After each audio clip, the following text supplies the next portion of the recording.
Hi there, welcome to the final installment of the Marrow Thieves book series we've been reading. So today's chapter is called Lost and Found.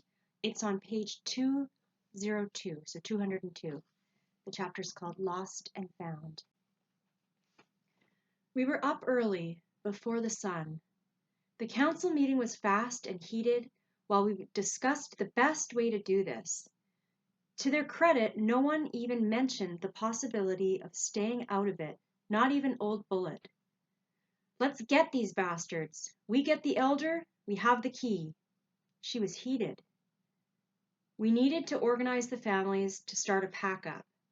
We'll have to go into the deep hiding after this. They'll come for us for sure, once we initiate a fight. Clarence spoke from experience. Out on the prairies, the Cree had put up a fight. They'd held out for a pretty long time, too, before the armed forces were brought in with drones to pick them off. We loaded up with every available weapon, mostly bows and arrows pulled taut with young wood and reinforced with repurposed wire. There were a few guns, ours included, some crossbows, and an arsenal of knives. There were 19 of us without Slopper, who we made stay back to supervise our pack-up. Each one of our little crew was armed and ready to fight. We had all suffered beyond dignity with the loss of 2 of our group, and the thought of getting one of them back made us almost unreasonable with motivation.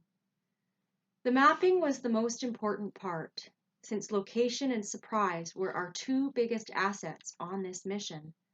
Most of the morning was spent studying the route and picking out the best vantage point to wait.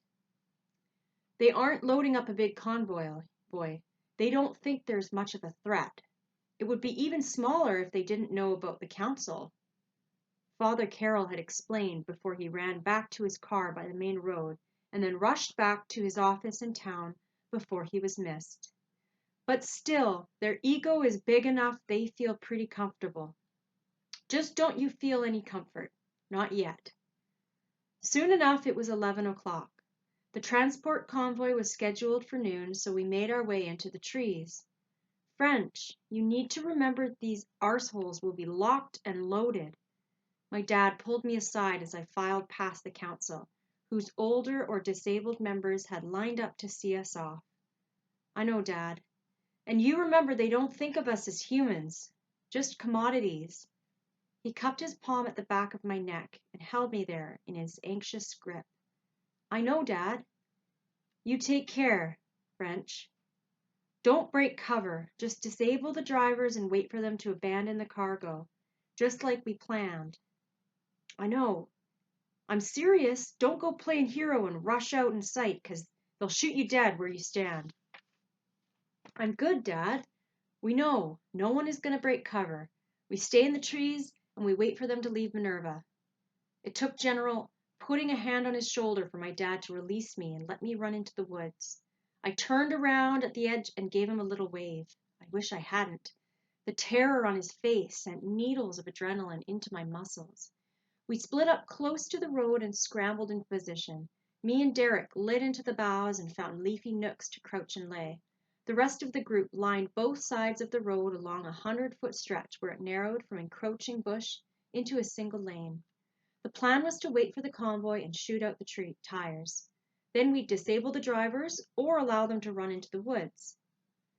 At which point we'd tie them up so they couldn't join the ranks that would be sure to follow.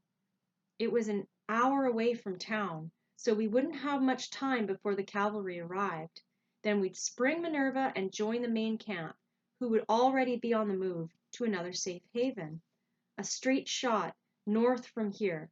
Before I scrambled up to my spot, Mig put his pouch around my neck. For safekeeping, he told me. Just in case. I can't lose this. It cannot go back to the schools, no matter what. I tucked it into my t-shirt and patted it against my chest, nodding to Mig, then ascended. 11 bodies flattened against the ground at the edge of the woods.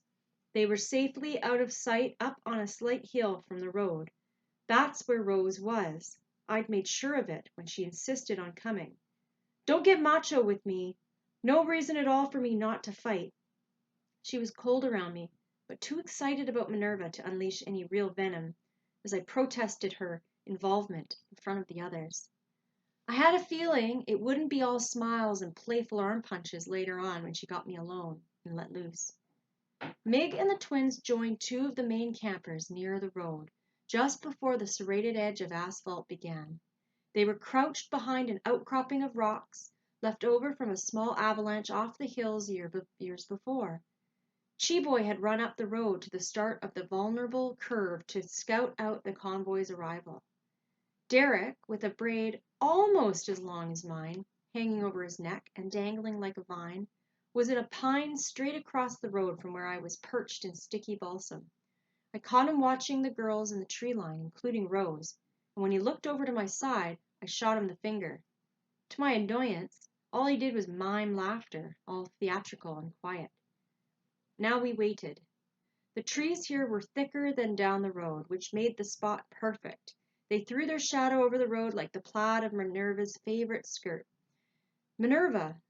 I couldn't believe she was on her way to us right now, that we were going to get her back.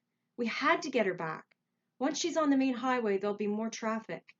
Then in the capital, well, then she's gone into the maze. Father Carroll had spoke candidly before rushing off.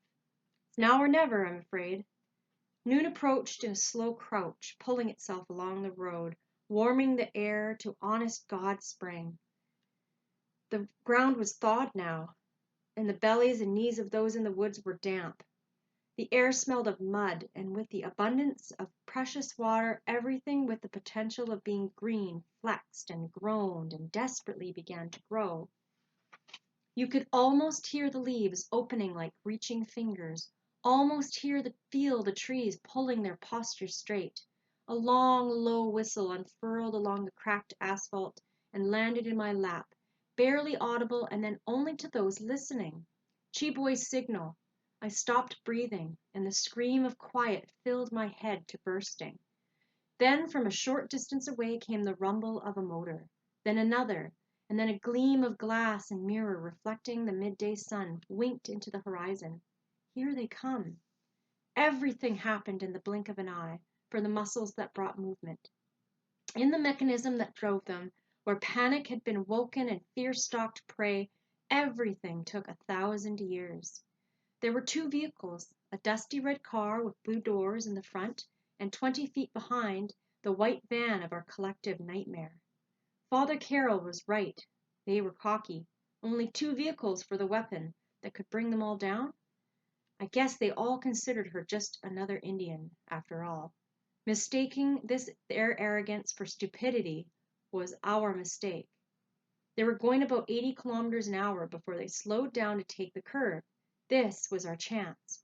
The archers drew and released, and the road was littered with arrows that flew in a trained arc. Some hit the road like hard rain. One punctured the roof of the red car, and another hit the front tire. Bang! It blew, and the car skidded side to side before the driver got control. By then, a second wave of arrows had been loosed. The side window was shattered, and a second point broke the rubber of the useless tire. The driver used an elbow to push the smashed glass pane out onto the road. Gun! Tree screamed from his spot just before the driver shot at him. Hands yanked him down in time, the bullet skidding off the rock and into the gravel with a sharp hiss. The driver took a second shot into the trees. I heard a man's yell, and General slumped to the ground, holding his right shoulder. My mouth was bone dry. I leveled my rifle on the branch just in front of my face and put the car in my sight. It was almost stopped now, the driver still shooting, the tire wobbling off the rim like a hula hoop. Then I saw the van speed up and try to overtake the car, to get in front and away. Before I could aim, shots rang out from the other side of the road, and the van screeched to a halt, the long whine of the horn like a solid alarm. The driver was hit. I looked up in time to see Derek lower his gun. He looked over at me, and I recognized that face as the one I'd worn just a few weeks ago. He wouldn't be shooting anymore today. His one lucky shot had put him into retirement. The horn kept going, long and sharp. covering the sound of the passenger door opening and the slap of hard shoes. A blonde woman with a messenger bag flying out by her side dashed into the woods, shooting blindly behind her without turning back to cover her escape. Cheeboy would be waiting for her just past the first cluster of birch. Now the archers released another wave, and the driver of the red car didn't have time to back up. He was punctured with a half-dozen arrows, some along his arm, the last one cutting through the meat of his neck from one side to the other. He fell onto his side, dead in a pool of his own blood in the curve of the empty passenger seat. Another man, a recruiter with his whistle, shorts, and baseball hat, opened the back door and stepped out with his hands raised in the air. I saw his mouth open and close. He was speaking, but we couldn't hear him over the thick shriek of the van's horn.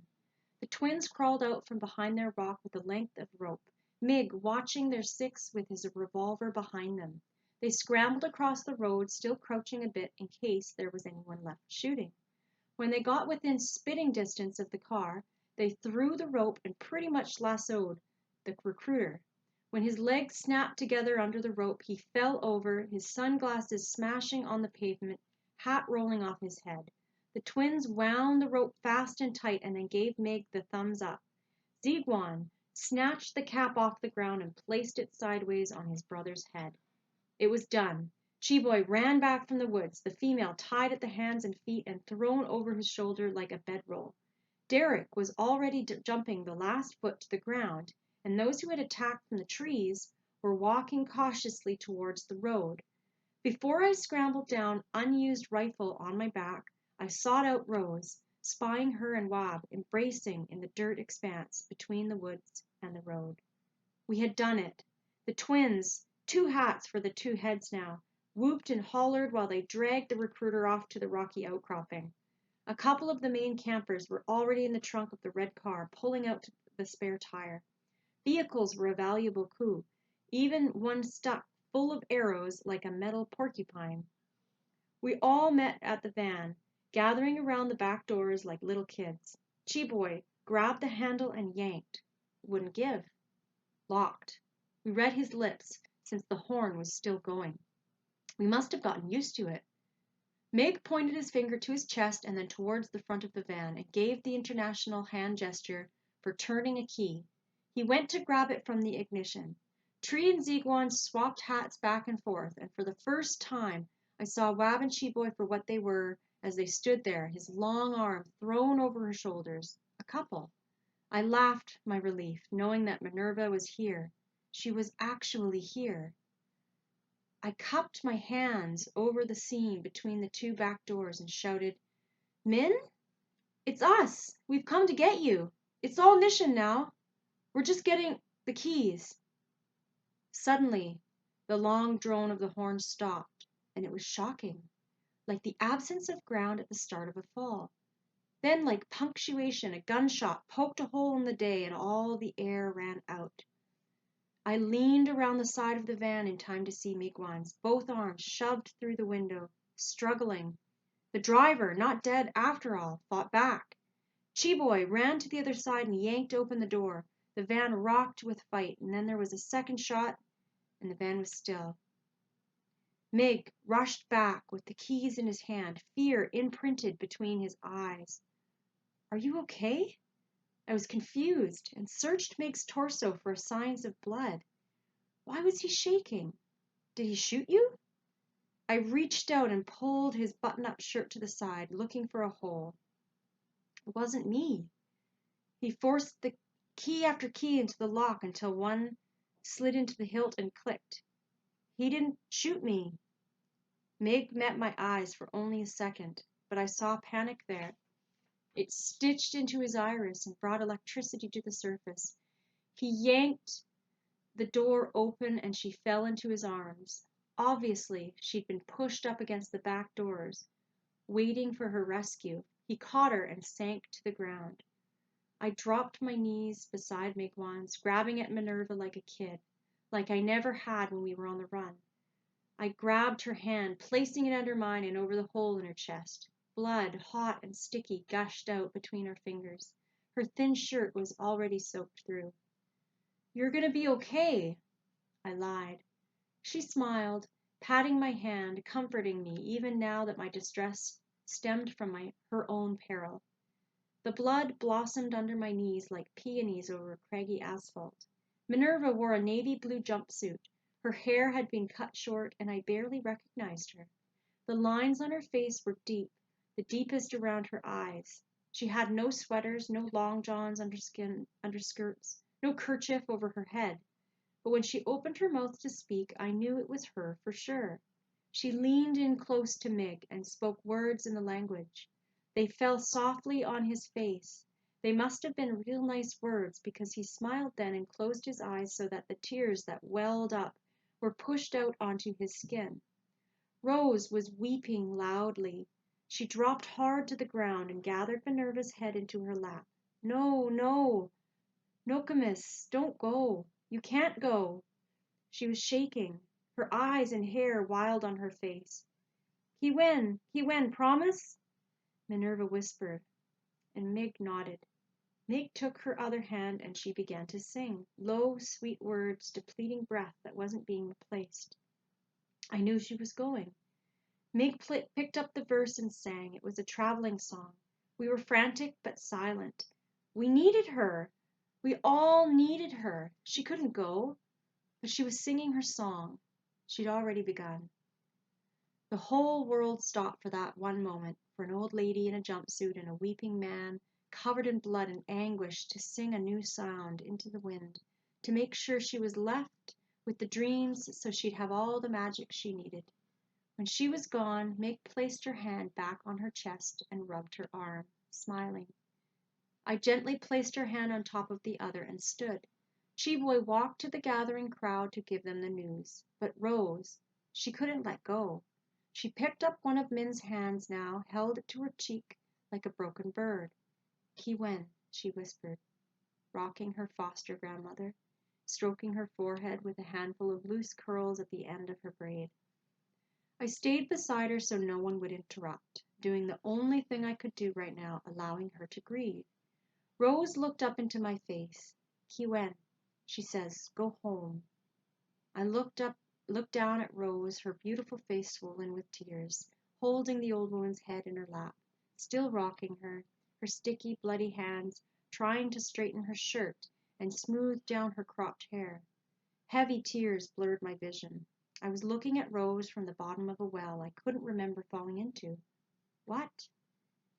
Kiwen, Frenchie, you must always go home.